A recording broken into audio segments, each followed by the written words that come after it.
Hello everyone, how are you? Welcome to my channel Krishna Institute of Law. I am from this college and it is Law College which is situated in Ghaziabad. आज मैं आपको transfer of property act में एक topic है mortgage. आज मैं आपको बताऊंगी कि मॉर्गेज का मीनिंग क्या होता है और मॉर्गेज के एसेंशियल पॉइंट कौन कौन से होते हैं। तो मॉर्गेज जो है टीपीए में सेक्शन 58 में कवर किया गया है। देखिए मॉर्गेज और जो बंदा मॉर्गेज करता है उसे हम मॉर्गेजर बोलते हैं और जिसे हम मॉर्गेज कर रहे हैं उसे मॉर्गेजी बोलते हैं। मॉर्गेजर और मॉर्गेजी में डेटर और क्रेडिटर का रिलेशनशिप होता है। फॉर एग्जाम्पल अगर क्रेडिटर ने जो है डेटर को कुछ अमाउंट उधार पे दिया है, ठीक है, अगर वो कोई भी सिक्योरिटी नहीं मांगता तो फिर अगर वो पेमेंट नहीं करता है, डेटर उसके लोन को नहीं चुकाता है, तो फिर वो कोर्ट में जाके स्यू कर सकता है उसे अपनी पेमेंट के लिए। लेकिन अगर डेटर इंसॉल्वेंट हो जाता है तो फिर क्रेडिटर को कुछ भी पैसा नहीं मिलेगा। तो इसीलिए जनरली क्रेडिटर क्या होते हैं, जब भी लोन देते हैं तो वो कुछ ना कुछ अपने पेमेंट के लिए जो है सिक्योरिटी मांगते हैं। अगर डेटर इमूवेबल प्रॉपर्टी को एज ए सिक्योरिटी रखता है तो उसी को हम मॉर्गेज बोलते हैं। यहाँ पे मैंने वर्ड क्या यूज़ किया है, इमूवेबल प्रॉपर्टी को।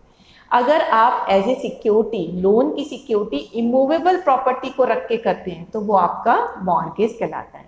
अगर आप मूवेबल प्रॉपर्टी को करके रखते हैं तो फिर वो आपका प्लेज कहलाता है, जिसे हिंदी में कहते हैं गिरवी रखना। तो इसमें अब अगर आपको वो पैसे नहीं पे कर रहा है और आप पे प्रॉपर्टी रखी हुई है मॉर्गेज में, तो अगर डेटर इंसॉल्वेंट भी हो जाता है तो भी उस मॉर्गेज प्रॉपर्टी को बेच के जो पैसा मिलेगा वो सबसे पहले मॉर्गेजी को ही मिलेगा। तो मॉर्गेज के केस में क्या होता है, आप पूरा ओनरशिप उसे ट्रांसफर नहीं कर रहे हो, आप एक स्पेसिफिक इमूवेबल प्रॉपर्टी में एक इंटरेस्ट ट्रांसफर कर रहे हो, सिर्फ अपने लोन लिए हुए अमाउंट को सिक्योर करने के लिए कि अगर मैं पैसे नहीं चुकाता हूँ तो फिर मॉर्गेजी इसको सेल करके इससे पैसे ले सकता है। तो मॉर्गेज आपको बिल्कुल क्लियर हो गया होगा। अब मैं बताती हूँ आपके मॉर्गेज के एसेंशियल एलिमेंट कौन कौन से होते हैं। देखिए सबसे पहला तो यही है ट्रांसफर ऑफ इंटरेस्ट। मॉर्गेज में क्या होता है, डेटर क्रेडिटर को या मॉर्गेजर मॉर्गेजी को ट्रांसफर ऑफ इंटरेस्ट करता है। और ये ट्रांसफर ऑफ इंटरेस्ट का मतलब ये नहीं कि वो अपनी ओनरशिप ही ट्रांसफर कर रहा है, वो जो है एक बहुत लिमिटेड ट्रांसफर ऑफ इंटरेस्ट करता है जो सिर्फ किस चीज़ के लिए होता है, उसके लोन को सिक्योर करने के लिए। तो जितना उसका अमाउंट होता है लोन का उतना ही वो इंटरेस्ट उसमें जो है ट्रांसफ़र करता है। इसी चीज़ को इसमें भी बताया गया था, जो आपका लीडिंग केस था राम प्रसाद वर्सेस महादेव राव। तो कौन सा केस था ये आपका, राम प्रसाद वर्सेस महादेव राव।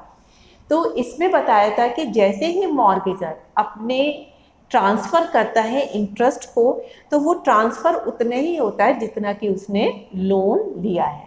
तो अगर बाई चांस डेटर लोन को पे नहीं कर पाता है तो क्रेडिटर उस प्रॉपर्टी को बेच के जितना उसका लोन अमाउंट था सिर्फ उतना ही रख सकता है, बाकी उसे डेटर को लौटाना पड़ता है। नेक्स्ट है आपका स्पेसिफिक इमूवेबल प्रॉपर्टी। देखिए मॉर्गेज में आप क्या करते हो, किसी प्रॉपर्टी को गिरवी रखते हो, मॉर्गेज करते हो, तो ये स्पेसिफिक होनी चाहिए। देखिए अगर ए के पास दिल्ली में 3 मकान है और वो बी से लोन लेता है तो वो कहता है कि मेरा कोई भी एक मकान आपके पास गिरवी है, तो ये गलत है क्योंकि उसके पास 3 मकान है, उसने स्पेसिफिक नहीं किया कि कौन सा मकान मैं जो हूँ गिरवी रख रहा हूँ। तो मॉर्गेज के लिए बहुत ज़रूरी है कि जिस प्रॉपर्टी को आप मॉर्गेज करते हो वो बिल्कुल स्पेसिफिकली आपको जो है मॉर्गेजी को बतानी है। तो अगर ए का दिल्ली में सिर्फ एक ही मकान है और वो कहता है मैं अपने दिल्ली वाले मकान को आपको मॉर्गेज कर रहा हूँ, तो ये बिल्कुल क्लियर है क्योंकि बी को भी पता है कि ए का दिल्ली में एक ही मकान है और वही मकान वो मेरे को मॉर्गेज कर रहा है। तो इससे पता चलता है कि मॉर्गेज में अगर आपने इमूवेबल प्रॉपर्टी को स्पेसिफाई नहीं किया तो फिर वो मॉर्गेज नहीं माना जाएगा। नेक्स्ट है इसका आपका कंसिडरेशन इन मॉर्गेज। देखिए मॉर्गेज में कंसिडरेशन होना चाहिए, कंसिडरेशन तो कॉन्ट्रैक्ट के लिए बहुत ज़रूरी होता है।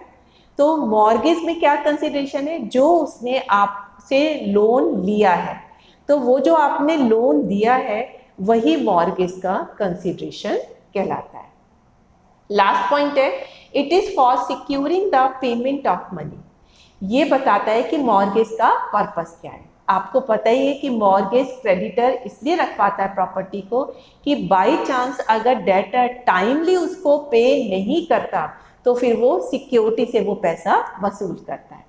लेकिन अगर डेटर टाइमली उसको पे कर देता है फिर मॉर्गेजी को वो प्रॉपर्टी वापस मॉर्गेजर को लौटानी पड़ती है, वो उसको रिटेन नहीं कर सकता। तो इससे पता चलता है कि जो मॉर्गेज प्रॉपर्टी होती है वो सिर्फ जो उसने लोन अमाउंट लिया है उसी की सिक्योरिटी के पॉइंट ऑफ व्यू से बनी होती है। तो आपको बिल्कुल क्लियर हो गया होगा कि मॉर्गेज किसे कहते हैं और एसेंशियल एलिमेंट ऑफ मॉर्गेज क्या क्या होते हैं। तो आप देखेंगे इसके एसेंशियल एलिमेंट आधे तो इसके जो हैं आप अगर डेफिनेशन अच्छी तरह से कर रहे हैं तभी आपको मिल जाता है कि आपके एक मूवेबल प्रॉपर्टी को आप मॉर्गेज करते हो और जो लोन लिया है उसकी कंसिडरेशन में करते हो। इसमें एक इंटरेस्ट ट्रांसफर हो जाता है कि वो तब तक नहीं बेचेगा उसे मॉर्गेजर जब तक कि वो लोन चुकता नहीं कर देता, और ये सिक्योरिटी दी जाती है एक तरीके से कि वो लोन को टाइमली पे कर देगा। तो ये थे इसके essential element of mortgage. So that's all for today lecture. Thank you very much.